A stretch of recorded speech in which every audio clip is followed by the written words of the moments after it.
अज़ीज़ नाज़रीन, उम्मीद है कि आप सब खैरियत से होंगे और आपकी पढ़ाई बेहतर चल रही होगी। मयारी उर्दू में आप तमाम का दिली खैर मकदम है। नाज़रीन, सबसे पहले आप तमाम से मैं माज़रत चाहता हूँ क्योंकि वीडियो बनाने में ताख़ीर हो गई। दरअसल मेरी मजबूरी ही कुछ ऐसी है कि मैं वक्त कम निकाल पा रहा हूँ। ज़रा मसरूफ़ियात की वजह से मैं वक्त नहीं निकाल पा रहा हूँ, जिसकी वजह से मुताला नहीं कर पा रहा हूँ। मैं नहीं चाहता कि आपके सामने यूँ ही आऊँ और जो मन में आया वो बोल कर चला जाऊँ। मुताला बेहद ज़रूरी है, तो मैं मुताला नहीं कर पा रहा हूँ या फिर मवाद इकट्ठा नहीं कर पा रहा हूँ, PDF वगैरह नहीं बना पा रहा हूँ। तो चूँकि मटेरियल तैयार नहीं हो पाता, इसलिए वीडियो रिकॉर्ड करना मेरे लिए मुश्किल हो जाता है और फिर उसे एडिट भी करना होता है, तो ताख़ीर हो गई है। लेकिन मैं आपसे वादा करता हूँ इंशाल्लाह 1 हफ्ते में आपका जो 3 चैप्टर बचा हुआ है, ये अफसाना नदी और उसका ड्रामा और फोर्ट विलियम कॉलेज, ये तीनों मैं तुरंत ख़त्म कर दूंगा। आप लोग बेफिक्र रहिए। आप लोगों को जितना पढ़ाया गया आप उतना पढ़िए। उसके बाद जो है इन तीनों पे इंशाल्लाह हम काम शुरू कर चुके हैं, बहुत जल्दी ख़त्म कर देंगे। आप लोग दुआ करते रहें, आप लोगों की दुआएं मिलती रहें। आप लोगों की दुआओं से मेरा काम आसान बन जाता है। यूँ ही मोहब्बत बरसाते रहें, वीडियो को लाइक करते रहें। वीडियो को लाइक करते हैं तो ऐसा लगता है कि आप लोग दुआ कर रहे हैं और आप लोग वीडियो को पसंद कर रहे हैं और वीडियो आप लोगों के काम आ रही है। तो अपनी मोहब्बतें बरसाएं। इंशाल्लाह मैं अपनी तमाम मुश्किलात और परेशानियों के बावजूद वक्त निकालूंगा आप लोगों के लिए। मैं आप ही लोगों के लिए हाजिर हूँ। तो नाजरीन, आज हम लोग देखेंगे आपके निसाब में शामिल अफसाना नदी, जो कि सलाम बिन रज़्ज़ाक़ का अफसाना है।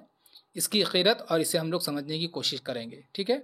चूँकि ये अफसाना तवील है, इसलिए कोशिश कीजिएगा आप लोग कि कई 1-2 बार आप लोग पढ़ लें, ताकि आप लोग भी समझ पाएंगे। मैं बहुत गहराई से तो नहीं समझाऊंगा, लेकिन इतना ज़रूर समझा दूंगा कि अफसाने में क्या कहना चाह रहा है अफसाना निगार, ये आप तुरंत समझ जाएंगे। तो नाजरीन, आपकी किताब में अफसाना नदी निकालिए, या अगर आपके पास नहीं है तो मुझसे PDF कहिए, मैं आपको PDF भेज दूंगा ग्रुप में, ठीक है, या ज़ाती तौर पे भी भेज सकते हैं। तो नाजरीन, आइए शुरू करते हैं इस वीडियो को। देखिए, ये जो अफसाना है नदी, ये एक अलामती अफसाना है, यानी कि इसमें जो किरदार हैं वो अलामत हैं और इसको हम लोगों को समझना है कि किन किन चीज़ों की अलामत है। जैसे इसमें 3 अहम किरदार है, जैसे कि एक किरदार तो नदी है, एक मगरमच्छ और एक मेंढक। इसके अलावा दीगर और भी किरदार हैं, जैसे कि मछली है, कुछ कीड़े मकोड़े हैं, झिंगूर हैं वगैरह। तो मैं आपको इब्तिदा में इसलिए बता दे रहा हूँ ताकि आप इस अफसाने को समझ पाएंगे। अलामती अफसानों को समझना बहुत मुश्किल होता है, इसीलिए मैं शुरू में बता दे रहा हूँ, ताकि आप जब अफसाने को पढ़ेंगे ना तो समझ जाएंगे कि अफसाना निगार कहना क्या चाह रहा है, ठीक है।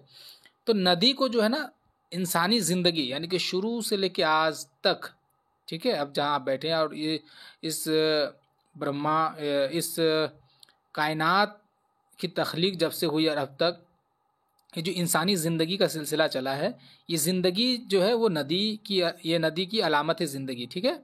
सॉरी, ज़िंदगी की अलामत नदी है यहाँ पे अफसाने में। मगरमच्छ जो है वो वक्त की अलामत है, यानी कि जब से ये कायनात तख्लीक हुई है तब से जो वक्त चला है, तो उसकी अलामत कौन है? मगरमच्छ।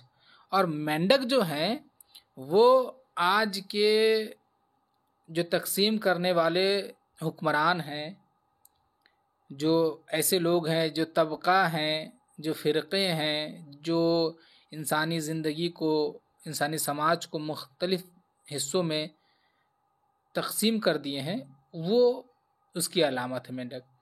मछली जो है ऐसे दर्दमंद इंसान जिनके अंदर ये तकसीम पसंद करने की सलाहियत नहीं है, जो पुराने वक्त को ही पसंद करते हैं, ऐसे। तो ये है। तो आप नदी को ज़िंदगी, मगरमच्छ को वक्त और मेंढक को ये मौजूदा दौर के हुक्मरानों को ले सकते हैं जिन्होंने तकसीम कर दिया इस धरती को, ठीक है। तो आप समझ जाएंगे। मैं आपको ऐसे लबे-लुबा भी बता देता हूँ कि इस अफसाने में सलाम बिन रज़्ज़ाक़ ने ये बताने की कोशिश की है कि जब इस कायनात की तख्लीक हुई होगी, उस वक्त जब इंसान आए होंगे, तो इंसानी ज़िंदगी जो है वो पूरी तरह आज़ाद रही होगी। किसी तरह की कोई पाबंदी नहीं होगी। कुदरती ख़ज़ानों पर, कुदरती नेमतों पर तमाम लोगों का यकसा हक़ रहा होगा। तमाम लोग खुल कर के जिए होंगे। लेकिन बाद में आहिस्ता आहिस्ता क्या हुआ, इंसानी ज़िंदगी बहुत महदूद हो गई। इंसानी ज़िंदगी मुख्तलिफ़ तबक़ों में बँट गई, मुख्तलिफ़ नस्लों में बँट गई, मुख्तलिफ़ फ़िरक़ों में बँट गई, मुख्तलिफ़ मज़हबों में बँट गई, मुख्तलिफ़ चीज़ों में बँट करके इंसानी ज़िंदगी महदूद हो गई। अब तो आप देखेंगे कि अगर सिर्फ़ एक मज़हब को ले लें तो उसमें इतने फ़िरक़े हो जाते हैं कि आप नहीं गिन पाएंगे।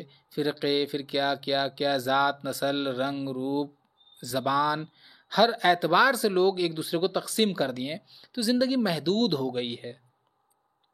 तो इसी महदूदियत को दिखा रहे हैं सलाम बिन रज़्ज़ाक़ कि इब्तिदा में ज़िंदगी ऐसी नहीं थी जैसी कि आज है। आज की ज़िंदगी महदूद हो गई है। कुदरत ने मतलब सलाम बिन रज़्ज़ाक़ के ख़याल में कुदरत ने ज़िंदगी की तख्लीक ये सोच कर तो नहीं किया होगा, ठीक है। तो ज़िंदगी की तख्लीक ज़िंदगी जो महदूद हो गई है, आज जाके सिमट गई है मुख्तलिफ़ ग्रोहों में, नस्लों में, ग्रुप्स में। समझ में आ रही बात? कोई अमीर है, कोई गरीब है, कोई सादा है, कोई गोरा है, कोई सांवला है, कोई लंबा है, कोई चौड़ा है, कोई मतलब बढ़ गया है ना पूरी तरह से लोग। तो ये जो तक़सीम है इसको शुरुआत में मतलब ये तक़सीम शुरुआत में नहीं रही होगी, और लोग जो है बिला झिझक जो है एक मुल्क से दूसरे मुल्क, यानी मुल्क भी तो उस वक्त नहीं रहा होगा ना। तो कहीं भी जाइए आइए, आज आपको अमेरिका जाना हो तो पासपोर्ट लगाइए, ये लगाइए, वो कीजिए, मुख्तलिफ़ पाबंदियाँ हैं। तो इंसानी ज़िंदगी सिमट सी गई है। तो इस अफ़साने में दिखाया गया है कि किस तरह इंसानी ज़िंदगी सिमट गई, यानी कि नदी, और किस तरह से वक्त इस सिमटती हुई हालत को देखा है, यानी कि मगरमच्छ और मेंढक जो कि इसके ज़िम्मेदार हैं। तो चलिए शुरू करते हैं इस अफ़साने को। उम्मीद है कि आपको ये अफ़साना समझ में आ जाएगा। आप किताब को अपने सामने रखें ताकि आप भी क़िरात करते चलें, और जहाँ ज़बर ज़ेर लगाने की ज़रूरत हो वो लगा दें ताकि बाद में उसे आप सही तौर पे पढ़ें जिस तरह उसे पढ़ना चाहिए। चलिए तो क़िरात शुरू करता हूँ मैं। नदी बहुत बड़ी थी, यानी ज़िंदगी, ठीक है ना। नदी बहुत बड़ी थी, किसी ज़माने में इसका पाट काफ़ी चौड़ा रहा होगा, यानी कि ये ज़िंदगी बहुत फ्री रही होगी, है ना, आज़ाद रही होगी ये ज़िंदगी। आज लेकिन किसी ज़माने में रहा होगा, यानी कि आज नहीं है। मगर अब तो बेचारी सूख साख कर अपने आप में सिमट कर रह गई है, ठीक है। यानी कि ज़िंदगी जो आप सिमट कर रह गई, यानी कि जो नदी। अब मैं आपको ज़िंदगी या इन चीज़ों का लफ्ज़ इस्तेमाल नहीं करूँगा, अब मैं आपको सीधा यहीं से समझाता चलूँगा नदी को लेकर के। तो सलाम बिन रज़्ज़ाक़ कह रहा है कि जो नदी है किसी ज़माने में बहुत चौड़ी रही होगी। ये जो पाट है, यानी कि नदी जिस रास्ते से बहती है ना उसको पाट बोलते हैं। तो पहले बहुत चौड़ी थी, अब जो है सूख साख करके सिमट कर रह गई ये नदी। एक ज़माना था जब इसके दोनों किनारों पर ताड़ और नारियल के आसमानगीर दरख्त उगे हुए थे। यानी कि जो नदी का जो किनारा होता था, दो किनारा होता है ना, जब आप नदी जैसे बहते हुए देखेंगे तो दो साइड है ना साहिल, तो दोनों किनारों पर कभी कहीं पे एक किनारे पे ताड़ आप समझते हैं ना, एक फल है, और ताड़ के पत्तों से मुख्तलिफ सामान भी बनाया जाता है, झाड़ू वगैरह बनाया जाता है। तो ताड़ पहले के लोग जानेंगे, पता नहीं आप जानेंगे कि नहीं। तो ताड़, या घर में आप किसी से पूछ लें कि ताड़ किसे कहते हैं, वो बिजली का तार नहीं है, ताड़ है, ठीक है। ताड़ और नारियल तो आप जानते हैं कि आसमानगीर, यानी कि बहुत बुलंद बुलंद दरख्त हुआ करते थे, जिनके घने साए नदी के गहरे, शांत और शफ़ाफ पानी में यूं इस्तादा नजर आते जैसे किसी पुरजलाल बादशाह के दरबार में मसाहिब सर निहराए खड़े हों। यहाँ पे आप दो लफ्ज़ को समझ जाएं। शफ़ाफ के मानी एकदम साफ़, यानी कि इस कदर साफ़ अगर आप नदी में झांकें और अगर आपको ज़मीन दिख जाए तो यानी कि वो पानी बहुत शफ़ाफ है, ठीक है, साफ़ है, शफ़ाफ, यानी कि जब दूसरे साइड को भी देख सकें। और इस्तादा मानी कायम, खड़ा हो, मुस्तहकम, ठीक है।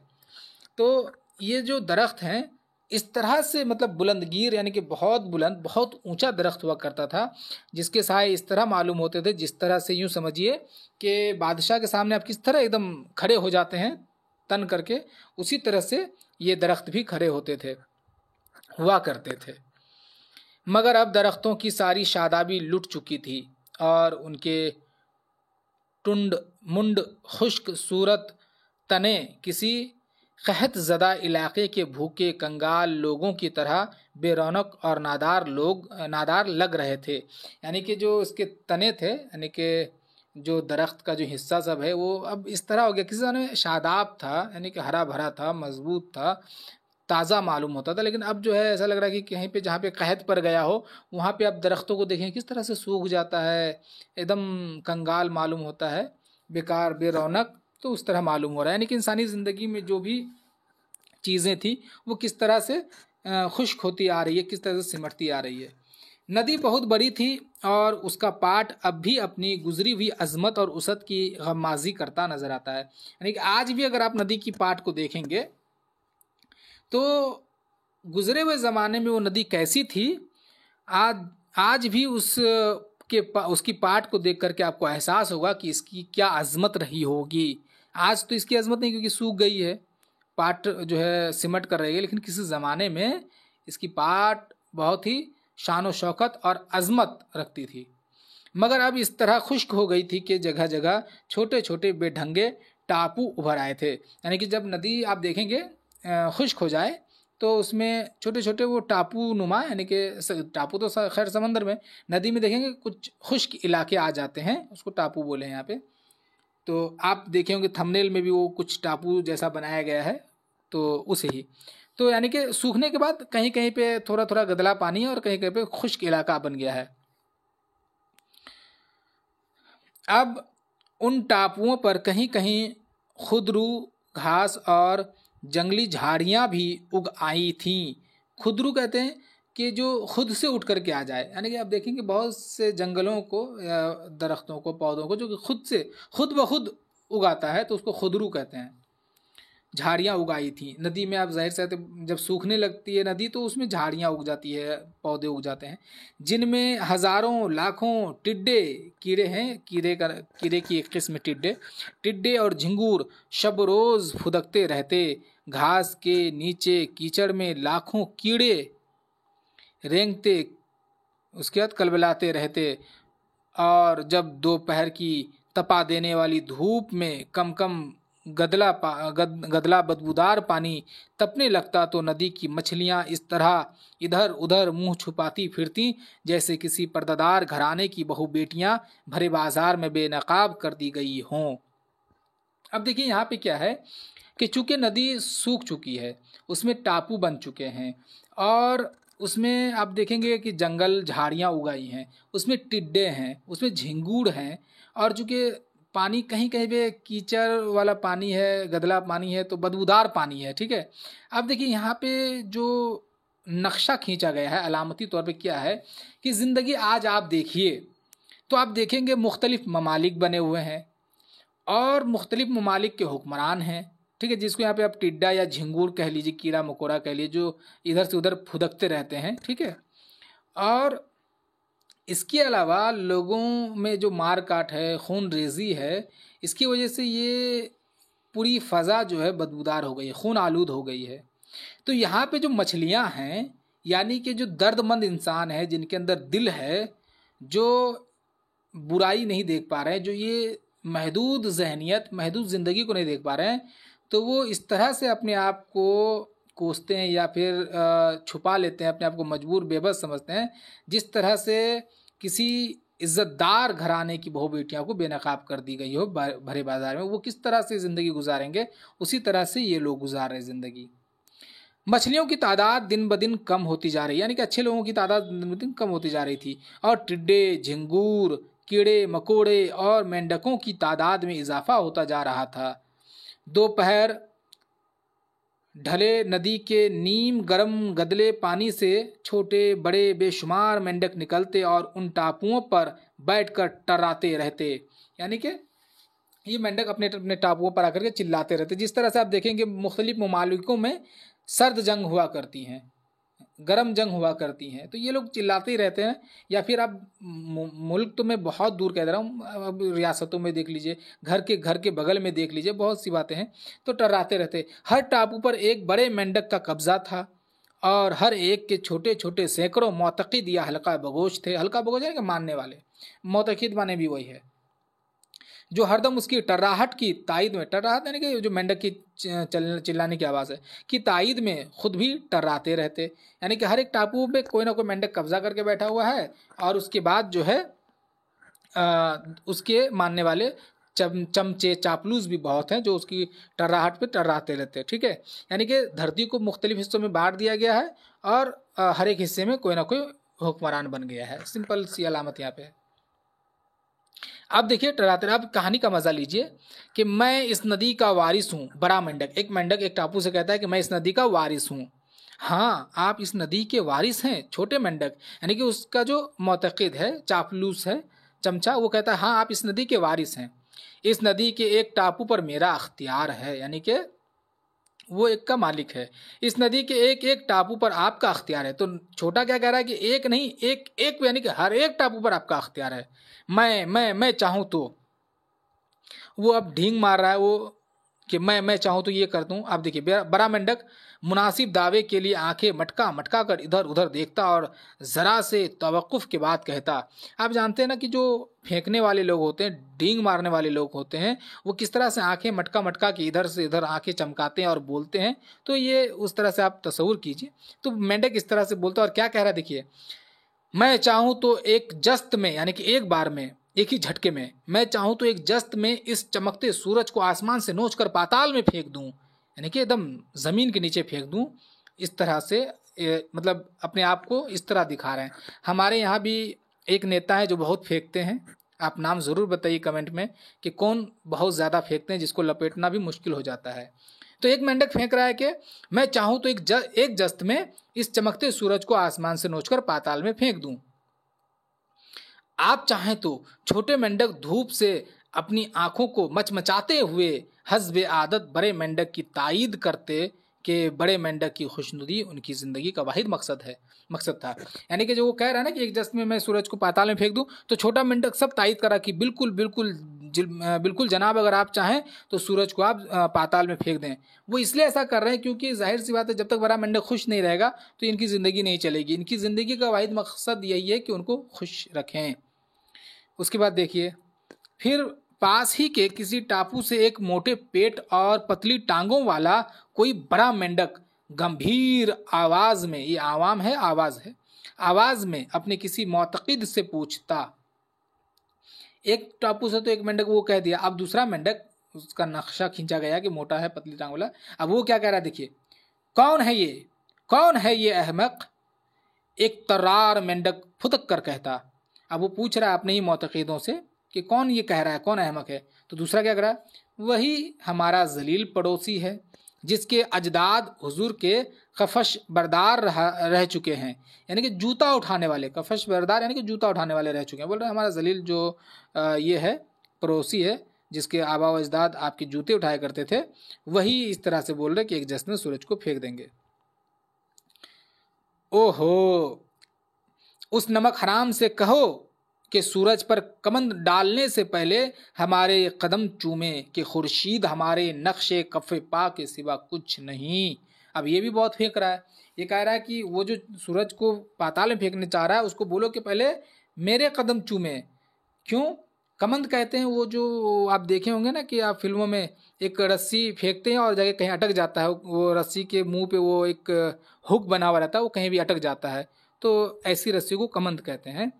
तो वो कह रहा है कि सूरज को पे कमंद डालने से पहले वो हम मेरे कदम चूमे, क्योंकि सूरज जो है मेरे पैरों के धूल के बराबर भी नहीं है। उसके बाद देखिए, उसकी लंतरानी के जवाब में किसी तीसरे टापू से आवाज़ आती, यानी कि अब जो दूसरा मेंढक की बात कहा ना कि मेरे कदम के बराबर नहीं है सूरज, तो ये लंतरानी कहते हैं कि बहुत ज़्यादा बोलने को, ठीक है। जब अपनी तारीफ में बहुत कुछ कहते हैं ना तो उसको लंतरानी कहते हैं। ये कौन गुस्ताख है, उसे आगाह कर दो, अपनी ज़बान को काबू में रखे कि हम ज़बान दराजों की ज़बानें यूँ खींच लेते हैं जैसे मलिकुल मौत जिस्म से रूह। अब ये भी बोल रहा है कि ये लोग को खामोश करने बोलो क्योंकि इस पर मेरा अख्तियार है, वरना हम सबकी ज़बान खींच लेंगे। आप देखिए हर टापू से आवाज़ आ रही है, खामोश खामोश, इस नदी का एक एक टापू हमारी जद में है। इसके बाद हर टापू से एक नई आवाज़ बुलंद होने लगती। इसी तरह से ये जैसे 3 टापुओं की आवाज़ों को यहाँ पे लिखे हैं, इसके अलावा हर टापू से कुछ ना कुछ आवाज़ आती। हर आवाज़ पहली आवाज़ से ज़्यादा तेज़, हर दावा पहले दावे से ज़्यादा बुलंद वो राफ़े, यानी कि हर आवाज़ जो है ना बहुत ज़्यादा तेज़ बोल रहे हैं, बुलंद बोल रहे हैं और दलील के मतलब दावे ठोक रहे एकदम अच्छे से। ऐसा शोर मचता कि बेचारी मछलियाँ खौफजदा होकर चय बचों की तहों में जा छुपती। चय बचों यानी कि वो जो पानी का हिस्सा बन जाता है ना, जहाँ थोड़ा थोड़ा पानी होता है सूखने के बाद, उसको चय बचों कहते हैं। तो जहाँ भी थोड़ा पानी मिलता है वहाँ पे वो लोग छुपने लगती है मछलियाँ।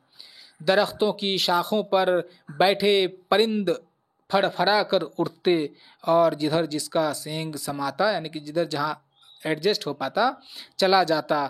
टर्रा टर्रा कर मेंढकों के गले रुंध जाते, फूल फूल कर पेट फट जाते, और बीसों मेंढक अपने ही बुलंद बांग दावों के वजन तले दब दब कर कुचल जाते। और फिर धीरे धीरे तमाम टापुओं पर एक खौफनाक सुकूत तारी हो जाता। न किसी मेंढक की टट्टर, न किसी झिंगर की झाएं झाएं, मगर ये सुकूत एक मुख्तसर से वक्फे के लिए होता। दूसरे दिन फिर मेंढक अपने अपने टापू पर जमा होते, और फिर वही लाफ गुजाफ, यानी कि लाफ गुजाफ यानी कि वही शेखी बघारना, यानी कि जब हर टापू से एक दूसरे के लिए हर एक दूसरे को जो है ना तंज करते, गाली देते, बुरा कहते, और अपने आप अपनी बड़ाई बयान करते, और चिल्ला चिल्ला कर जब खुद वो लोग मर जाते, तो एक वक्त ऐसा आता कि सुकूत यानी कि शांत मौसम हो जाता। लेकिन बहुत कम मुख्तसर वक्फे के लिए अगले दिन फिर यही आलम शुरू हो जाता। एक दिन इसी तरह बड़े छोटे मेंढक अपने अपने टापुओं से गला फाड़ कर चीख रहे थे, एक दूसरे पर कीचड़ उछाल रहे थे, एक दूसरे को जलील कर रहे थे, गालियां बक रहे थे। मछलियां छोटे छोटे चय बचों में ऊपरी सतहों पर तैरती इस लड़ाई को खौफ और हैरत से देख रही थीं। छोटे छोटे कीड़े मकोड़े घास और पौधों की जड़ों में दुबक गए थे। नदी के किनारे फुदकती चिड़ियां दम बखुद इस बहस को सुन रही थीं। अब आप अलामतों को जोड़ के देखेंगे तो इन बातों को बहुत अच्छे से समझ पाएंगे कि हो क्या रहा है और रिलेट कर पाएंगे। तो एक दिन और झगड़ा हो रहा था इसी तरह से, तो बड़ा ही खौफनाक माहौल बन गया था ये झगड़े के माहौल में, क्योंकि हर कोई एक दूसरे को जलील कर रहा था, गाली दे रहा था, बदनाम कर रहा था। तभी नदी के एक गोशे में कुछ हलचल सी हुई। पहले तो सतह आप पर बड़े बड़े बुलबुले पैदा हुए, यानी कि पानी की सतह पर, आप माने पानी है, पानी की सतह पर बुलबुले पैदा हुए, और फिर देखते ही देखते कोई पानी की सतह पर नमूदार हुआ, यानी कि जाहिर हुआ। ये एक बेहद बूढ़ा मगरमच्छ था। वक्त जाहिर सी बात है बहुत हो चुका है, इसलिए इसको बूढ़ा मतलब मगरमच्छ से लिया गया, क्योंकि यूनानी कहानियों में मगरमच्छ को बहुत ताकतवर और क्या कहते हैं बहुत उम्र दराज माना गया, क्योंकि ये बहुत मतलब हैवानों में मतलब कदीम हैवानों में इनका शुमार होता है। तो ये जो मगरमच्छ है ये नदी में नमूदार होता है। इतना बूढ़ा कि इसकी केचलियाँ झड़ चुकी थीं, यानी कि जो उसका जो खाल होता है वो झड़ चुकी थीं। दुम के दांतें कुंद पड़ गए थे, यानी कि देखेंगे इसकी चमड़ी के ऊपर में दांत नुमा वो नोकीला वो कुछ होता है, वो भी भद्दा कुंद यानी कि भद्दा पर, यानी कि धार नहीं है उसमें, पड़ गए थे। और इसकी पुश्त पर बारीक बारीक सब्जा उग आया था। उसने अपनी पूरी कुव्वत से दुम को उस कीचड़ आलूद पानी में, कीचड़ है कि यानी कि जिस पानी में कीचड़ मिला हो, पानी की सतह पर दे मारा, यानी कि एक मगरमच्छ पानी पे जाहिर हुआ, सिंपल से। अब ये चूंकि वक्त की अलामत है ना मगरमच्छ, इसलिए इसको पुराना दिखाना जरूरी था। एक जोर का छपाका हुआ, यानी कि पानी पे जैसे हम लोग मारते हैं ना एक आवाज आती है ना, वही छपाका हुआ, और पानी के छींटे उड़कर दूर दूर तक पहुंचे। मुख्तलिफ टापुओं पर शोर मचाते मेंढक यक बैक चुप हो गए। सब अपनी पिछली टांगों पर उचक उचक कर इस आवाज की समत देखने लगे। यानी कि अगर आप देखिए, अगर वक्त को, ये जो वक्त गुजरता आया है शुरू से अब तक, अगर इसको जबान दे दिया जाए तो ये इस तरह से बात होगी, और अगर ज़िंदगी को या इस कायनात को अगर ज़बान दे दी जाए तो इस तरह से बातें होंगी। यहाँ पे तो वक्त को चूँकि यहाँ पे ज़बान दे दिया गया है, एक शक्ल दे दी गई है मगरमच्छ की, तो आप उसे समझेंगे तो आसानी होगी। तो ये जो नदी से मतलब पानी के अंदर से ऊपर जब आता है मगरमच्छ, तो सब उसको उचक उचक कर देखने की कोशिश करते हैं। आखिर सबों ने, यहाँ पे सबों है, सबो होगा दो चश्मे के साथ, सबों ने बूढ़े मगरमच्छ को देख लिया। सभी मेंढक बूढ़े मगरमच्छ का बेहद एहतराम करते थे, बल्कि बाज उससे खौफजदा भी रहते थे। वक्त से हर वक्त का एहतराम करता है और कुछ खौफजदा भी होता है, क्योंकि उनके आबा व अजदाद के मुताबिक बूढ़ा मगरमच्छ उस नदी की बदलती हुई तारीख का चश्मदीद गवाह था। जिंदगी के बदलने का चश्मदीद गवाह सिर्फ एक ही है, वो है वक्त। इसकी उम्र का कोई अंदाजा नहीं था कि इसकी हस्ती सदियों के दोष पर यानी कि कांधों पर किरणों का फासला तय कर चुकी थी। किरणों का फासला यानी कि आप साइंस में पढ़े होंगे ना, लाइट ईयर, तो लाइट ईयर का फासला तय कर चुकी है ये मगरमच्छ की उम्र।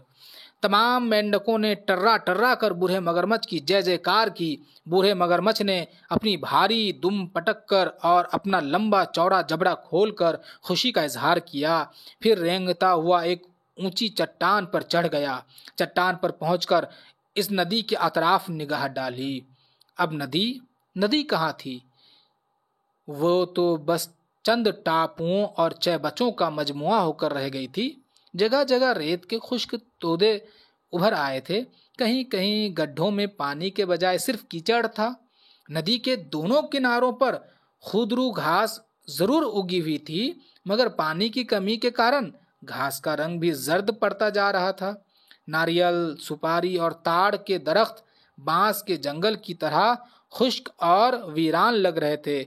नदी की इस बदली हुई कैफियत को देखकर मगरमच्छ का दिल भर आया। अब देखिए यहाँ पे जज्बात की अक्कासी देखिए, किस तरह से जज्बात की अक्कासी हो रही है कि वक्त ने किस तरह से इंसानी जिंदगी को बदलते हुए देखा है। तो वही आज जो है ना, वक्त की आंख भर आती है ये सब देख करके। करीब था कि उसकी आंखों से आंसू के झरने बह निकलते। उसने कमाल जब्त से यानी कि कंट्रोल किया, कमाल जब्त से उन आंसुओं को रोका। मबादा के माने खामखा, ऐसा ना हो कि नदी के ये बेज़मीर बासी यानी कि ये जो धरती के जो बेज़मीर बासियाँ रहने वाले हैं, इन्हें हस्ब रिवायत मगरमच्छ के आंसू कहकर उनकी तज़हीक न करें। और फिर उसने अपने दीदे घुमाकर इधर उधर टापुओं पर बैठे मेंढकों को देखा। यहाँ पे मगरमच्छ के आंसू जो है ये जो है ना, ये है क्या कहते हैं उसको, मुहावरा है, यानी कि ढोंग का आंसू। ठीक है, तो मगरमच्छ जो है नदी की इस बुरी हालत को देख करके वो रोना चाह रहा था, आंसू के झरने बहने वाले थे, लेकिन वो नहीं रोया क्योंकि जो मेंढक सब है ना बेज़मीर है, ये मजाक उड़ाने लगेगा, तज़हीक यानी कि मजाक बनाने लगेगा। ठीक है, सारे मेंढक दम साधे बैठे थे। मगरमच्छ ने फनकार कर गला साफ किया, यानी कि खखारते ना हम लोग करके साफ किया। फिर भराई आवाज में बोला, ऐ नदी के वासियों, कभी तुमने इस बुलंद चट्टान से नदी को देखा है? तमाम मेंढक एक दूसरे की तरफ देखने लगे। फिर सबों ने एक जबान एतराफ़ किया, नहीं, हमने इस बुलंद चट्टान से कभी नदी को नहीं देखा। देखो, यहाँ से नदी को देखो तो तुम पर तुम्हारे बेबिज़ाअत टापुओं की हकीकत आश्कार हो जाएगी। बेबिज़ाअत माने बेकीमत, बेवक़्त, जिसकी कोई हैसियत नहीं, कोई अहमियत नहीं। यानी कि हर मेंढक जो है अपने अपने टापू को अपनी ज़िंदगी समझ बैठा है, अपने लिए सब कुछ समझ बैठा है। तो वो मेंढक को लगता है कि वही टापू उनकी ज़िंदगी है, दुनिया है, सब कुछ वही टापू है, उसके आगे कुछ भी नहीं है। तो मगरमच्छ कहता है कि इस बुलंद चट्टान से देखो तो तुमको पता चलेगा कि ये जो टापू है ये तुम्हारे लिए कुछ भी नहीं है, इसके आगे भी दुनिया है, उसकी जो हकीकत है तुमको समझ में आ जाएगी। यानी कि जो इंडिया में वो इंडिया को ही सब कुछ समझ रहा है, जो अमेरिका में वो अमेरिका को ही समझ रहा है, 206 ममालिक हैं, सब अपने आप को ही सब कुछ समझ रहा है। अगर हालांकि ऐसा नहीं है कि सिर्फ 206, धरती, फिर उसके बाद कई अलग प्लैनेट्स, उसके बाद गैलेक्सीज, उसके बाद यूनिवर्स वगैरह वगैरह। तो अगर आप वक्त बन करके देखें तो आपको पता चला है कि इन तमाम की कोई अहमियत नहीं है, कोई बिसात नहीं है। मगर हम वहाँ से नदी को क्यों देखें कि नदी तो हमारे लहू में जारी और सारी है। अब मेंढक कह रहा है कि हम तो नदी को देखेंगे नहीं, क्यों, नदी तो हमारे लहू में है। उसके बाद, उरिया हकीकतों को सीमावी लफ्ज़ों का लिबास न पहनाओ, के अल्फाज जज्बे के इजहार का बहुत अदना ज़रिया हैं। ख़ुद तसल्ली आर्जी इत्मीनान की सबील ज़रूर है, मगर यही इत्मीनान मुकम्मल तबाही का पहला बिगुल भी है। बिगुल कहते हैं वो जो जंग में देखेंगे, जंग का आगाज़ एक क्या उसके बांसुरी बोलिए या क्या बोलते हैं उसको, जो बजाते हैं ना वो शादी वगैरह में सीटी की तरह, वो लंबा होता है, उसको वो लफ्ज़ मेरे जहन से जा रहा है, वो बांसुरी, बांसुरी तो नहीं, वो आप देखेंगे वो फिल्मों में भी दिखाया जाता है, जंग से पहले उसको बजाया जाता है, ठीक है। तो ये कह रहे हैं कि अपने मतलब अपनी कमियों पर, अपनी गलतियों पर जो पर्दा डाल देते हैं इंसान, उसको छुपा लेते हैं, तो ये तो आपको मतलब कुछ वक्तों के लिए आपको खुशी दे सकता है ये अपनी गलतियों को छुपा देना, लेकिन आप जब अपनी गलतियों को छुपाने लगते हैं तो यही आपकी मुकम्मल तबाही का आगाज़ होता है। यहीं से आपकी मुकम्मल तबाही शुरू हो जाती है। यानी आप पढ़ाई नहीं कर रहे हैं और आपसे ये कहा जाए कि आप पढ़ाई क्यों नहीं कर रहे हैं, तो आप बता रहे हैं कि नहीं मैं पढ़ाई तो करता हूँ, मैं 10 घंटे पढ़ता हूँ, अगरचे आप कुछ नहीं पढ़ रहे हैं, तो आप अपने माँ बाप को या अपने उस्ताद को या किसी को भी बेवकूफ़ बना दे रहे हैं। लेकिन ये आपको चंद लम्हों के लिए ही खुशी दे सकता है ये बेवकूफ़ बनाना, लेकिन आपकी तबाही तो मुकम्मल शुरू हो चुकी है यहाँ से। तो वही कह रहे हैं कि उड़िया हकीकतों को, यानी कि शर्मनाक हकीकतों पर पर्दा ना डालो। जो शर्मनाक हकीकतें हैं उसको एक्सेप्ट करो और उसे दूर करने की कोशिश करो, ना कि उसे उस पर पर्दा डाल दो, क्योंकि ये जो जब हम लोग अपनी गलती पर पर्दा डाल देते हैं तो वहीं से हमारी तबाही शुरू हो जाती है, ठीक है। तभी एक कोने से एक पस्ता कद जर्द फाम मेंढक ने टर्रा कर कहा, यानी कि छोटे कद का है, पीला मेंढक कह रहा है मैं देख सकता हूँ, बुलंदी से मैं नदी का नज़ारा देख सकता हूँ, ठीक है। वो बोलता है मैं बुलंदी में से नज़ारा कर सकता हूँ। कैसे? तमाम मेंढक उस जर्द फाम मेंढक की तरफ मुड़े, यानी कि कुछ लोग होते हैं ना कि बहुत बुलंद बांग दावे करते हैं, तो वैसे ही मामला है इसका। तो सब देखने लगे उसे। वो 15-20 मेंढकों के कांधों पर चढ़ा, सीना फैलाए निहायत हिकारत से उनकी तरफ देख रहा था। फिर उसने मगरमच्छ से मुखातिब होकर कहा, ऐ दानाए राज, क्या मैं इन तमाम सिफाली हस्तियों से सरबुलंद नहीं हूँ कि ये नदी किरां ता किरां, सॉरी ये करां है, करां ता करां मेरी निगाह की जद में है। वो क्या हुआ, जब मगरमच्छ ने कहा ना कि आप लोग बुलंदी से नहीं देखेंगे तो आपको हकीकत पता चल जाएगी, तो वो क्या किया, 15-20 मेंढकों पर चढ़ के बोलता है कि देखो मैं ऊंचाई से देख रहा हूँ और नदी के एक किनारे से दूसरे किनारे में मेरी नज़र जा रही है, सब जो है मेरे जद में है। सिफाली हस्ती यानी कि मिट्टियों का बना हुआ। अभी उसके अल्फाज फजा में गूंज ही रहे थे कि मेंढकों का अहराम, यानी कि पिरामिड जो बनाया था, वो जो एक दूसरे पे चढ़ चढ़ के अहराम लर्जा यानी हिला और एक दूसरे के कांधों पर चढ़े हुए मेंढक धप धप नीचे लुढ़क गए। 2-4 कमजोर मेंढकों की तो आंतें निकल आई, यानी कि पेट के अंदर में जो अतरी भोतरी है निकल आई। बाज वहीं ढेर हो गए यानी मर गए। इर्द गिर्द के टापुओं के मेंढक बेतहाशा कह कह लगाने लगे। हंसी, कहकहे, फकरेबाजी और शोर गोगा से थोड़ी देर तक कान पड़ी आवाज़ सुनाई नहीं दी। आखिर मगरमच्छ को मुदाखलत करनी पड़ी। यानी वो जो मगरमच्छ जो कि ये मेंढक जो कि मेंढकों के अहराम पे चढ़ करके बोल रहा था कि मैं देख सकता हूँ, यानी कि अल्हड़बाजी कर रहा था, तो वो जब गिरता है तो और दूसरे मेंढक जब मर जाते हैं तो तमाम मेंढक फिर हंसते हैं। अब बहुत शोर गोगा होता है तो मगरमच्छ क्या कहता है, अब देखिए, वो मुदाखलत कर रहा है, यानी रोक रहा है। खामोश खामोश ए नदी के बासियों खामोश, ये जाए मसरत नहीं मकाम इबरत है कि तुम्हारी छोटी छोटी नफ़रतों ने तुम्हारे कद घटा दिए हैं और तुम सब अपनी ही लाशों पर कह कह लगाने के लिए जिंदा हो। क्या कह रहे हैं रुकने के लिए? कह रहे हैं कि ये जाए मसरत, यानी कि मुसरत यानी खुशी की जगह, जाए माने जगह, मसरत माने खुशी, तो खुशी की जगह नहीं है बल्कि मकामी इबरत है, यानी कि सबक लेने की, सीखने की जगह है। यानी कि देखिए क्या बहुत ही खूब बात कह रहा है कि आज देखिए ना, इंसान की मौत पर इंसान ही हंस रहा है, कह कहा लगा रहा है। अब दीगर मज़ाहिब छोड़िए, एक ही मज़हब में से देख लीजिए कि मज़हब के दरमियान ही जब दूसरे फ़िरके के लोग मरते तो हंसते हैं। वही कह रहा है कि तुम्हारी जो ये छोटी छोटी नफ़रतें तुम्हारे कद को घटा दिया है, क्योंकि तुम अपनी ही लाश पर कह कह लगाने के लिए ज़िंदा हो। यानी कि एक मेंढक मरा है तो दूसरा मेंढक हंस रहा है, यानी कि मेंढक की ही पड़ जाती है, एक दूसरे पे हंस रहा है। उसके बाद देखिए, सोचने वाली बात है, यहाँ पे ज़रा सोचने की ज़रूरत है। ऐ साहब अक्ल दानिश, क्या हमें अपने दुश्मन की मात पर खुश होने का हक नहीं? ये फितनाए हराम अरसाए दराज से दूसरों के कांधों पर चढ़कर हमें धमकाता रहता था। यहाँ बोल रहा है ना कि फितनाए हराम, ये उस मेंढक के लिए लिया गया, यानी कि फितना के लिए लिया गया। वो जो फितना फैलाता था ना, वो मेंढक जो कि बहराम पे चढ़ के नदी देखता है और अरसा मतलब काफ़ी लंबे वक्त से क्या होता है, दूसरों के कांधों पे चढ़ के दूसरों को धमकाता रहता था वो। तो ये कह रहा है कि अगर कोई हमारा दुश्मन मर जाता है तो हमें खुश होने की ज़रूरत है। ये पूछ रहा है दूसरा मेंढक, क्योंकि इन लोगों के पास अक्ल कम है ना। अब देखिए, दुश्मन, मगरमच्छ ने एक गहरी सांस खींची। तुम नहीं जानते कि बाज़ औक़ात दुश्मनी भी तुम्हारे ज़र्फ़ का पैमाना बन जाती है। यानी कि जब हम लोग दुश्मनी करने लगते तो वो हमारे अक्ल का हिस्सा बन जाती है और उसके बाद हम लोग आगे नहीं देख पाते हैं। आंखें खोल कर देखो, मरने वाले की सूरत में तुम्हें अपनी सूरत दिखाई देगी। कान खोल कर सुनो, इसकी आवाज़ में तुम्हें अपनी आवाज़ सुनाई देगी। दुश्मन की शनाख्त दुश्मन की शनाख्त मुश्किल है, इसलिए कि दोस्त की शनाख्त मुश्किल है। ये कह रहा है कि तुम जिसे दुश्मन समझ रहे हो दुश्मन नहीं है। तुम जो ये झूठी दुश्मनी कर रहे हो, इसकी वजह से तुम्हारा जो है ना जहन कुंद हो गया है, आँखों पर पर्दा पड़ गया है। क्योंकि तुम आँख खोल के देखो तो सही, जो मरा है वो तो वही है जो तुम हो।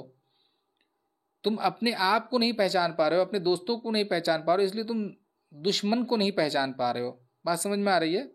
तो आज अगर इंसान भी इस तरह सोचे तो शायद उसको भी समझ में आए, आँख खुल सकती है। ऐ मुदब्बिरे वक्त, तू ही हमें कोई तदबीर बता कि हमारे दिल नफ़रतों के गुबार से धुल जाएं और हमारे सीने मोहब्बतों के नूर से मामूर हो जाएं। तुझे हम अक्ल व फ़हम का पुतला और तजर्बात का मुरक्का जानते हैं। अब एक मेंढक कह रहा है कि अब आप ही कुछ बताइए कि हम लोग कैसे इन नफ़रतों से दूर हो जाएं और फिर से एक होकर के आज़ादना ज़िंदगी गुजारें। ठीक है, मगरमच्छ से वो मशवरा मांगता है। अब मगरमच्छ क्या कह रहा है, देखिए, अगर माहौल साजगार ना हो तो तदब्बुर तज़हीक का निशाना, तदब्बुर यानी कि जो नसीहत वगैरह करते हैं ना, और तज़हीक यानी कि मजाक का निशाना और तजर्बा तहमत का बहाना बन जाता है। याद रखो, घोड़े पर कभी गुलाब नहीं खिलते, तुमने नफ़रत बोई नफ़रत ही काटोगे। अब देखिए, यहाँ पे बहुत अच्छी बात है कि माहौल साजगार ना हो, यानी कि अगर आप पढ़ना नहीं चाहते हैं और अगर आपको कोई पढ़ने के लिए कहे तो वो जो नसीहत करता है ना, वो आपके लिए सिवाय मजाक के और कुछ नहीं होता। बाद में पीछे में आप उन्हीं की बातों का मजाक उड़ाते हैं। अगर कोई काम करना नहीं चाहते और हमें उसी काम के लिए कोई नसीहत करता, वाज करता है, तो हम क्या करते हैं, उन्हीं पर मजाक उड़ाते हैं, कसते हैं। तो माहौल साजगार यानी कि अगर मुझे कुछ बनना है और उसके रिलेटेड कोई नसीहत करता है तो वो हमारे लिए कारआमद है। लेकिन अगर मुझे कुछ करना ही नहीं है और नसीहत लोग लाख करें, वो हमारे लिए सिवाय मजाक के और कुछ नहीं है। ठीक है, तो ये कह रहे हैं कि तुमने नफ़रत बोई है, यानी कि तुम जिस तरह जो करते आए हो अब तो वही काटना होगा।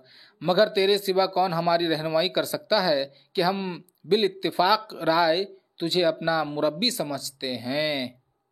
अब एक मेंढक बोलता है कि अब तुम्हारे सिवा, यानी कि मगरमच्छ के सिवा कोई ऐसा नहीं है जो हमारी रहनुमाई कर सके, क्योंकि हम लोग तमाम जो जितने भी मेंढक हैं वो सब आपको क्या समझते हैं, मुरब्बी। मुरब्बी कहते हैं पालने पोसने वाले को, ठीक है, मुरब्बी समझते हैं। एक चितकबरा मेंढक फुदक कर, चितकबरा समझते ना, जो अलग अलग रंग होता है, चितकबरा मेंढक फुदक कर मगरमच्छ के करीब होता हुआ मक्खन चपड़े लहजे में बोला, यानी कि वो बोलते हैं ना कि प्यार भर के स्वीट पॉजन लहजा जो होता है, एकदम प्यार से बोल रहा है और उसके नज़दीक आता जा रहा है। और फिर इस अंदाज से चारों तरफ दीदे घुमाए, यानी आँख घुमाए, जैसे अपने हम जलसियों से कह रहा हो, मेरा कांटा कभी भूले से ना पानी मांगे। बूढ़ा मगरमच्छ इस चालाक मेंढक की नीयत भांप गया, एक निगाह गलत अंदाज उस पर डाली और फिर दूसरे मेंढकों से मुखातिब हुआ। मुरब्बी एक ऐसे बदतीनत शख्स को कहते हैं जो ज़ेरे दस्तों की दस्तगिरी महज इसलिए करता है कि वो ताहयात उसकी ग़ुलामी का दम भरते रहें। अब देखिए, यहाँ पे उस मेंढक को वो निशाना करके बोले जो पहले एक तो एक मेंढक कहा कि आपके सिवा कोई नहीं, क्योंकि हम आप लोगों को आपको मुरब्बी समझते हैं, नहीं पालने पोसने वाला समझते हैं। तो एक मेंढक जो है उस पर ताना कसते हुए आगे आ रहा था, तो उसे ही ये कह रहा है कि मुरब्बी, यानी कि तुम लोग मुरब्बी से मतलब क्या समझते हो, ये कि हम इसलिए तुम्हारी रहनुमाई करें ताकि तुम हम उम्र भर मेरी गुलामी करो। ये ताना मार रहे हैं मेंढकों को। मगरमच्छ के इस करारे जवाब ने मुख्तलिफ टापुओं में एक गुलगला डाल दिया, यानी कि शोर डाल दिया, हरकंप।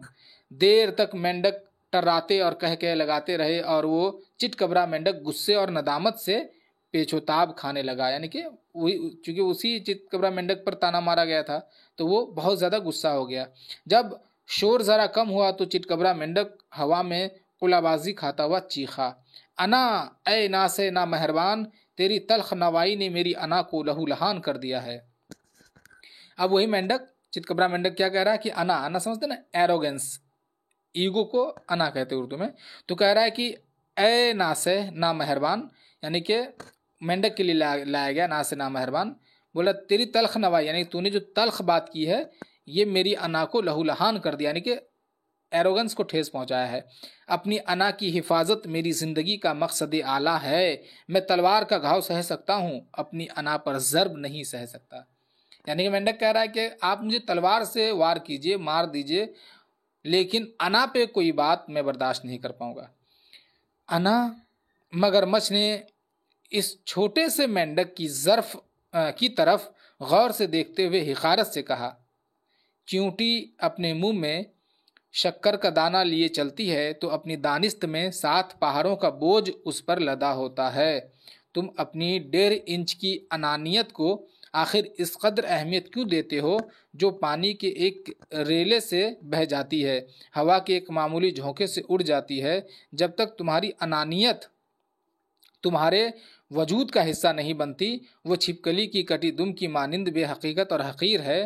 तुम्हारी मुश्किल ये है कि तुम सब छोटे छोटे जजीरों में बटे हो और हर कोई अपने जजीरे को कुर्राह अर्ज के बराबर समझता है। अब मगरमच्छ बहुत ही उम्दा बात यहाँ पे कह रहा है कि अना क्या है। ये हम लोग बिला वजह पाल लेते हैं अना। जब तक अना को हम अपने पास ना आने दें तो वो उसी तरह, जिस तरह के अगर छिपकली से दुम कट जाए तो उसकी कोई हकीकत नहीं, उसी तरह हम लोग बिला वजह छोटी छोटी बात पे आना। अब देखिए हमारी जो अना है वो वक्त के साथ साथ बदलती रहती है। अगर कोई आपको 50 करोड़ रुपए दे दे, हमें 50 करोड़ रुपए दे दे, तो शायद हमारी अना बिक जाए और हम कोई ऐसा काम कर जाए जो हमें पहले पसंद ना था। तो वही कह रहे हैं कि छोटी छोटी चीज़ों के लिए, छोटी छोटी बातों पर हमारी अना तो बदलती रहती है। तो इसे पालने की ज़रूरत ही क्या है जिसकी वजह से हम तकसीम हो जाते हैं, हम बट जाते हैं, हम नफ़रतों का जो है ना पुजारी बन जाते हैं। ऐसी चीज़ों की तो ज़रूरत नहीं है। और इन नफ़रतों की वजह से हम अपने ही वजूद को और हम जहाँ रहते हैं उसे ही कुर्रायर यानी कि धरती समझ बैठते हैं, जो कि गलत है। मगरमच्छ का ये वार बहुत साफ और तीखा था। शदीद तकलीफ से उनके लहू में गरहें पड़ गईं। उन्होंने एक दूसरे की तरफ देखा। गुस्सा, ज़िल्लत और नदामत ने उनकी अजीब कैफियत कर दी थी। उन्हें लग रहा था कोई उन्हें रस्सी की तरह बटता जा रहा है। वो रस्सी बटता हो ना, रस्सी को जो बुनते हैं तो उसको बटना बोलते हैं। मगर वो क्या कर सकते थे कि उनके पास न कोई सांप का सा फन था, न बिच्छू सा डंक। अलबत्ता वो चीख सकते थे कि अब उनकी चीख ही उनके वजूद की गवाही बन सकती थी। लिहाजा एक लम्हे की खामोशी के बाद वो बैग ज़बान टर्राने लगे, अपनी हस्ती की इंतहाई बुनियादों से टर्राने लगे। मगरमच्छ ज़ब्त व तहम्मुल से उनकी टराहट सुनता रहा। यही है कि जब क्या होता है ना, जब हमारी गलती पर कोई हमें नसीहत करता है तो हमें रुसवाई का एहसास होता है, हमें ज़िल्लत का एहसास होता है, हमें नदामत का एहसास होता है। और इसके कि हम उसे दूर करें, हम लोग क्या करते हैं, उस पर पर्दा डाल देते हैं। और जो सामने वाला इंसान जो हमें नसीहत करता है हम उसे ही अपना दुश्मन समझ लेते हैं। यहाँ पे यही हो रहा है। मगरमच्छ जो है तमाम मेंढकों की इस्लाह कर रहा है, लेकिन तमाम मेंढक जो है ये समझ रहा है कि वो मगरमच्छ इनकी रुसवाई कर रहा है और इसको ही दुश्मन समझ लिया है। तो उनके शोर को ज़ब्त व तहम्मुल यानी सब्र के साथ ये सुन रहा है मगरमच्छ, और खामोशी से उनके गलों की फूलती पिचकती झिल्लियों को देखता रहा। जब टर्राते टर्राते उनकी गर्दनों की झिल्लियां लटक गईं, पेट पिचक गए, तब मगरमच्छ ने आहिस्ता से गर्दन उठाई, यहाँ से वहां तक बिखरे बिखरे हुए मेंढकों पर एक मुतासिफाना निगाह डाली, यानी कि अफसोसनाक निगाह। छोटे बड़े, नीले पीले, काले सफ़ेद, दुबले पतले, मोटे तगड़े, सारे के सारे मेंढक मुंह खोले, गर्दनें डाले, गहरी गहरी सांसें ले रहे थे। अब उनकी आखिरी चीख भी उनके सीने की लहद में सो चुकी थी, यानी कि मतलब इस कदर वो लोग इनकी नसीहत पर चिल्लाए कि अब और नहीं बोल पा रहे हैं। आखिर एक तवील वक्फे के बाद मगरमच्छ गोया हुआ, यानी कि मगरमच्छ ने बोला। गोया माने बोलना होता है। ऐ नदी के बासियों, तुम में से हर कोई खुदगर्जी के महवर पर फिरकी की तरह घूम रहा है।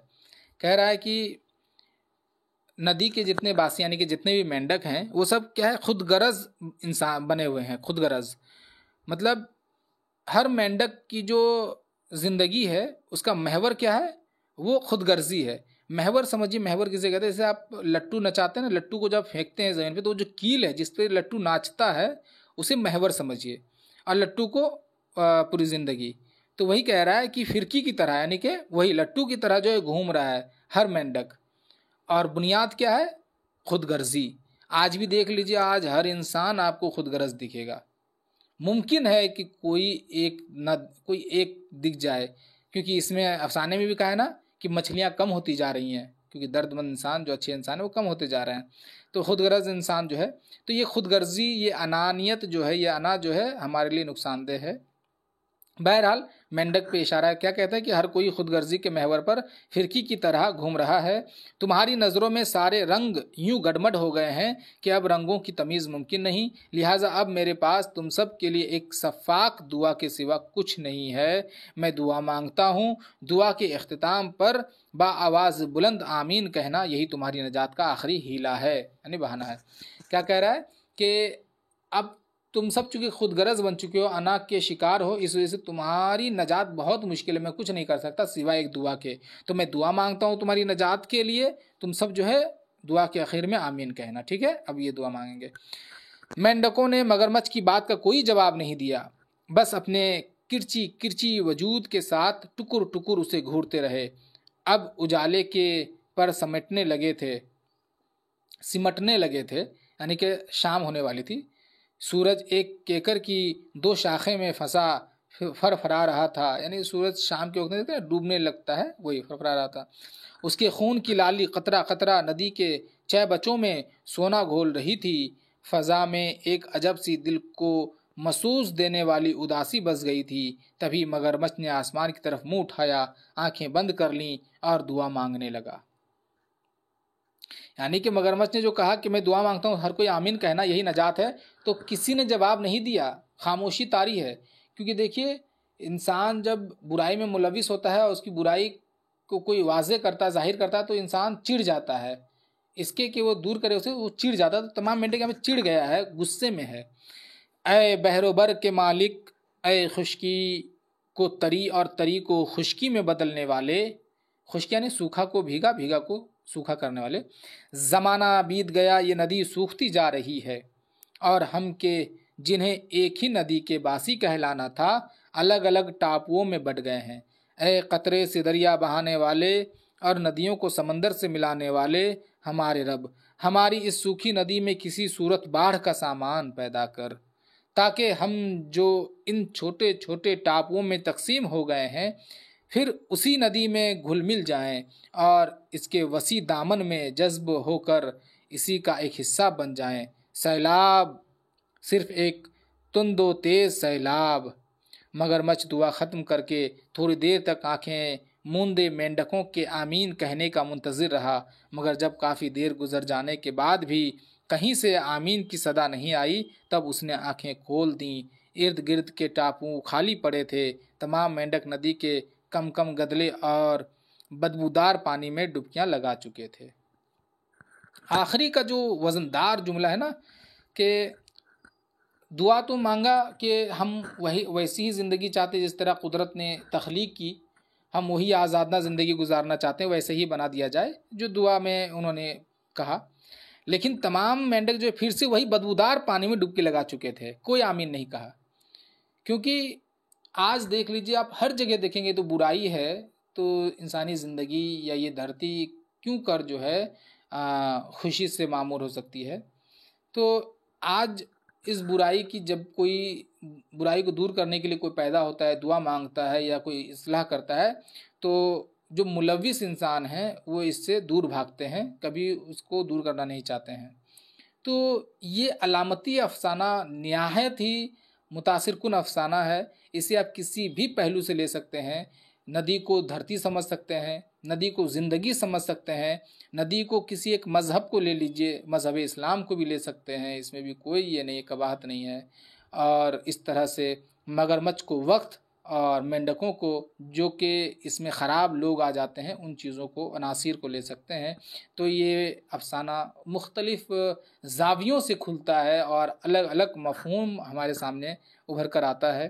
तो नाजरीन, आज आपने देखा अफसाना नदी की क़िरत को और वजाहत को। उम्मीद है कि आप समझ गए होंगे, कहीं परेशानी नहीं हुई होगी।